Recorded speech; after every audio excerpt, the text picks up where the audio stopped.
Welcome है मेरी YouTube family और इससे जुड़े हर एक भाई बहन का आपके अपने एवन एजुकेशनल अब ऑनलाइन यूट्यूब स्टडी प्लेटफॉर्म पर। दोस्तों आज इस वीडियो में एक बार फिर से ईवीएस के वो क्वेश्चन हैं जो आपके सीटेट के प्रीवियस ईयर में पूछे गए क्वेश्चन हैं और सबसे ज़्यादा प्रिय क्वेश्चन है सीटेट के, या कहें कि क्लास आपकी एनसीईआरटी बेस्ड है, क्योंकि हम जानते हैं कि सीटेट में जो क्वेश्चन आते हैं वो सारे के सारे क्वेश्चन एनसीईआरटी बेस्ड होते हैं। तो पहला क्वेश्चन आपकी स्क्रीन पर है, शानदार तरीके से सॉल्व करेंगे। क्वेश्चन दोस्तों कह रहा है कक्षा 5 की पर्यावरण अध्ययन की पाठ्य पुस्तक का एक पाठ उसी से ठंडा उसी से गर्म डॉक्टर जाकिर हुसैन द्वारा लिखी गई एक कहानी है। उन्होंने बच्चों के लिए ऐसी कई कहानियां लिखी हैं, अपनी मृत्यु के समय वे थे, क्या थे आपको बताना है। तो कक्षा 5 की जो ईवीएस है दोस्तों उसमें एक चैप्टर दिया गया है एनसीईआरटी में, उसी से ठंडा उसी से गर्म। आपसे कई बार पूछा जा सकता है, क्योंकि सीटेट में सीधे सीधे क्वेश्चन नहीं पूछा जाता है। कई बार दोस्तों पूछा जा सकता है कि ये चैप्टर लिखा किसने है, ये पाठ किसने लिखा है, तो आपको बताना होगा डॉक्टर जाकिर हुसैन ने लिखा है। तो ये सारी चीज़ें क्लियर करेंगे, ठीक है। तो वो क्या थे अपनी मृत्यु के समय, यानी जब डेथ हुई। तो आपका ऑप्शन कह रहा है भारत के प्रधानमंत्री, तो जाकिर हुसैन जी कभी प्रधानमंत्री नहीं रहे, ऑप्शन पहला गलत हो जाएगा। बी ऑप्शन ये भी आपका रॉन्ग हो जाएगा, सीजेआई भी नहीं थे। भारत के उपराष्ट्रपति, ये भी आपका ऑप्शन गलत हो जाएगा। क्या थे दोस्तों जब उनकी डेथ हुई थी, भारत के राष्ट्रपति थे, और एकमात्र ऐसे राष्ट्रपति भी हैं जो पद पर रहते हुए जिनकी डेथ हुई है। तो पहला जो क्वेश्चन है उसका राइट ऑप्शन जाएगा डी के साथ सही जवाब। बढ़ेंगे दोस्तों, अगला क्वेश्चन लेंगे। अगला क्वेश्चन आपके सामने है, खाद्य संरक्षण के लिए निम्नलिखित में से कौन सा जोड़ा ठीक नहीं है। देखिएगा जोड़ा क्या है, पहला ए ऑप्शन है कच्चा आम अचार, यानी कच्चा आम जो है उसका अचार बना के हम लोग क्या ज़्यादा दिन तक संरक्षित रख सकते हैं। आलू की अगर चिप्स बना दी जाए तो आलू को ज़्यादा दिन तक संरक्षित रखा जा सकता है। सेब का जैम बना दिया जाए तो सेब ज़्यादा दिन तक रखा जा सकता है, जबकि दूध का अगर पनीर बना दिया जाए तो दोस्तों ज़्यादा दिन तक नहीं उसे संरक्षण उसका किया जा सकता है। तो ऑप्शन सी इसका जो हो जाएगा वो जोड़ा ठीक नहीं है, राइट आंसर जाएगा ऑप्शन सी के साथ। बढ़ेंगे अगला क्वेश्चन देखेंगे, बहुत शानदार क्वेश्चन है इस वीडियो में। ईवीएस की एक अध्यापिका की कक्षा में अबू धाबी का एक छात्र है। अध्यापिका का ऑनलाइन कक्षा लेने का नियत समय जो है, यानी जो ऑनलाइन वो क्लासेस लेती हैं टीचर, उनका जो फिक्स टाइम है वो 10 AM है। IST यानी इंडियन स्टैंडर्ड टाइम जो है, भारतीय मानक समय, वो 10 बजे है सुबह। अबू धाबी वाले विद्यार्थी का उसकी ऑनलाइन कक्षा में अपने घर से उपस्थित होने के लिए क्या समय होगा। यानी जब वो 10 बजे यहाँ क्लास लेंगी तो अबू धाबी में बैठा विद्यार्थी कब उनको देखेगा। तो दोस्तों हम जानते हैं कि अबू धाबी का जो टाइम है ये एनसीईआरटी में गिवन है कि अबू धाबी का जो टाइम है, या यूँ बात करें कि संयुक्त अरब अमीरात जो है उसके किसी भी कंट्री का जो टाइम है वो भारत के टाइम से 1.5 घंटे पीछे है, यानी 1 घंटा 30 मिनट पीछे है। तो ऑप्शन आपका कौन सा राइट हो जाएगा। अगर इंडिया में दोस्तों 10 बजे हैं सुबह के, तो अबू धाबी में 8:30 यानी 8:30 हुआ होगा, 8:30 AM हुआ होगा। तो राइट आंसर आपका जाएगा ऑप्शन बी के साथ। बढ़ेंगे दोस्तों, अगला क्वेश्चन देखेंगे। अगला क्वेश्चन क्या है, जीवों में संबंध जबकि एक जीव को सहचर्य से लाभ होता है और दूसरे को हानि होती है कहा जाता है। सहजीविता या आपका सहोपकारिता या प्रतियोगिता या परजीविता।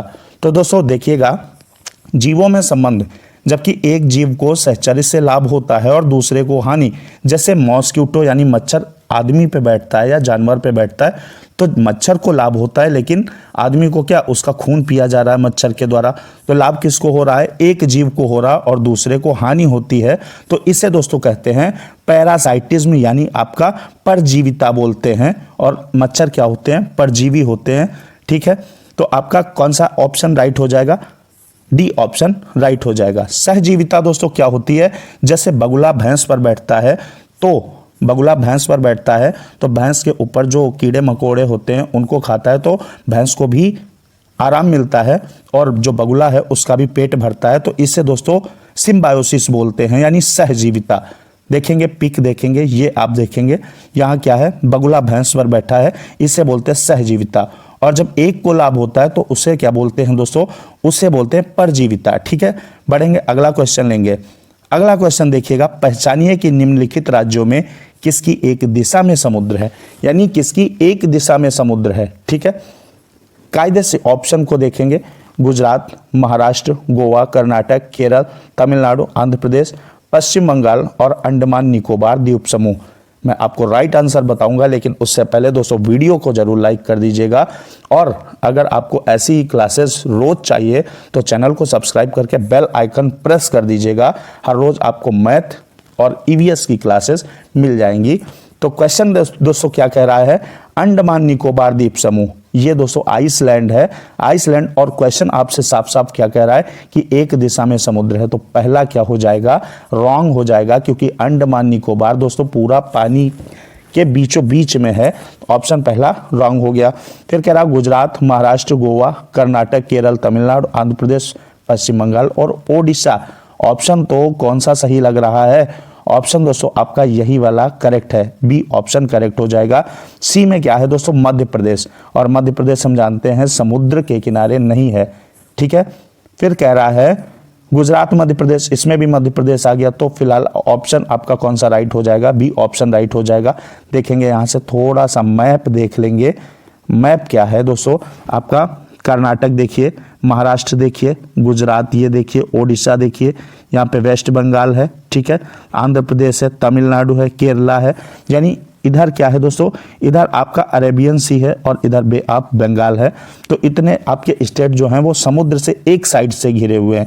और आपका बात करें अगर हम किसकी, अंडमान निकोबार की, तो वो आपका कहाँ पे है, अंडमान निकोबार की बात करें तो यहाँ पे कहीं आपका अंडमान निकोबार है, ठीक है। तो ये क्या हो जाएगा दोस्तों, ये आपका बीचों बीच में हो जाएगा, तो इसलिए अंडमान निकोबार वाला ऑप्शन आपका रॉन्ग हो जाएगा। ऑप्शन आपका बी इसमें करेक्ट ऑप्शन है, ठीक है। बढ़ेंगे, अगला क्वेश्चन क्या है, ठंडे और गर्म रेगिस्तान को समझने के लिए निम्नलिखित में से कौन से कथन सही हैं। ऑप्शन कह रहा है गर्म रेगिस्तान में अधिक तापमान होता है जबकि ठंडे रेगिस्तान में कम तापमान होता है। बिल्कुल सही है कि गर्म रेगिस्तान जो हॉट डेजर्ट है उसमें टेम्परेचर ज़्यादा होगा, और जो कोल्ड डेजर्ट है जैसे लद्दाख है आपका, इसमें टेम्परेचर कम होगा। गर्म रेगिस्तान पर सूर्य और रेत की अधिकता होती है। ठंडे रेगिस्तान में भूमि बर्फ और हिम से आच्छादित होती है, यानी जो ठंडा रेगिस्तान है उसमें जमीन जो होगी उस पर बर्फ या हिम से आच्छादित होगी, ठीक है। ये भी आपका ऑप्शन क्या है, करेक्ट है। ये दोनों ऑप्शन आपके करेक्ट है। गर्म रेगिस्तान लाल या नारंगी होते हैं जबकि ठंडे रेगिस्तान स्लेटी होते हैं। जैसे आपका लद्दाख की बात करें तो लद्दाख में बर्फ गिरती है और लगभग इसका जो कलर हो जाता है वो स्लेटी हो जाता है, और गर्म रेगिस्तान लाल या नारंगी होते हैं। तो आपका ऑप्शन ये भी आपका करेक्ट हो गया। डी ऑप्शन दोस्तों कह रहा है गर्म और ठंडे रेगिस्तान में ऋतु के उतार चढ़ाव के महत्वपूर्ण प्रभाव की अनुभूति की जा सकती है। यानी गर्म और ठंडे रेगिस्तान में दोस्तों क्या है, ऋतु के उतार चढ़ाव, यानी वहां पे दोस्तों ऋतु पता ही नहीं चलता है, वहां पे ऋतु का ज्यादा पता ही नहीं चलता है। तो ऑप्शन आपका यही वाला रॉन्ग हो जाएगा। तीनों ऑप्शन आपके फर्स्ट, सेकंड, थर्ड यानी ABC करेक्ट है। ये आपका ऑप्शन सेकंड के साथ जाएगा। बढ़ेंगे दोस्तों, अगला क्वेश्चन लेंगे। अगला क्वेश्चन क्या है, अगला क्वेश्चन कह रहा है लाल आंकड़ों की पुस्तक यानी रेड डाटा बुक दर्ज करती है। ये क्वेश्चन बच्चे को आता है और बहुत प्यारा सा क्वेश्चन है। डी ऑप्शन इसका करेक्ट हो जाएगा। ज्यादा ऑप्शन क्या देखना, डी ऑप्शन करेक्ट हो जाएगा। लुप्त प्राय पौधे और जानवर इसमें रखे जाते हैं। दोस्तों ये आपकी 15 नंबर की क्लास है, इससे पहले आपकी 14 क्लासेस पड़ी हुई हैं। प्लेलिस्ट में आप देख सकते हैं जाकर के सारी क्लासेस को, मैथ के वीडियो भी देख सकते हैं। और धुआंधार 130-135 का टारगेट अपना क्लियर करेंगे। अगला क्या है, बाजरे के बीज की खेती से प्लेट तक की सही यात्रा को चुनिए। आपका ऑप्शन क्या कह रहा है, फसल काटना, फसल काटना, ठीक है, फसल कट गई। थ्रेसिंग करना, ठीक, सेकेंड नंबर पे। गूंथना, थ्रेसिंग से सीधे गूंथना और फिर फटकना, ये भी ऑप्शन आपका पहला जो है वो रॉन्ग हो जाएगा। बी ऑप्शन कह रहा है फसल काटना फिर फटकना, फसल काटने के बाद डायरेक्ट फटकना, फिर पीसना, फिर थ्रेसिंग करना। थ्रेसिंग करना यहाँ पे है और इससे पहले आपका पीसना, फटकना, तो ये भी आपका ऑप्शन रॉन्ग हो जाएगा। सी कह रहा है फसल काटना, उसके बाद थ्रेसिंग करना, उसके बाद फटकना, उसके बाद पीसना, उसके बाद गूंथना, फिर बेलना और सेकना। Option C is correct option. फिर भी हम डी देख लेते हैं, फसल काटना, थ्रेसिंग करना और थ्रेसिंग के बाद सीधे पीसना, ये भी ऑप्शन आपका रॉन्ग हो जाएगा। ऑप्शन कौन सा सही है दोस्तों, ऑप्शन आपका सी करेक्ट हो जाएगा। बढ़ेंगे, अगला क्वेश्चन देखेंगे। अगला क्वेश्चन क्या है, गाँव में यह देखना आम है कि महिलाएं, यह सामान्य सी बात है कि महिलाएं अनाज में से भूसी कैसे निकालती हैं, इस विधि को क्या कहा जाता है। अनाज से भूसी निकालने की विधि को क्या कहा जाता है। छानना, हाथ से चुनना, निष्पादन या फटकना, निष्पादन को फटकना भी बोलते हैं, या थ्रेशिंग। तो अनाज से भूसी महिलाएं दोस्तों कैसे निकालती हैं, देखेंगे अनाज से भूसी महिलाएं कैसे निकालती हैं, निष्पादन विधि द्वारा, यानी फटकना।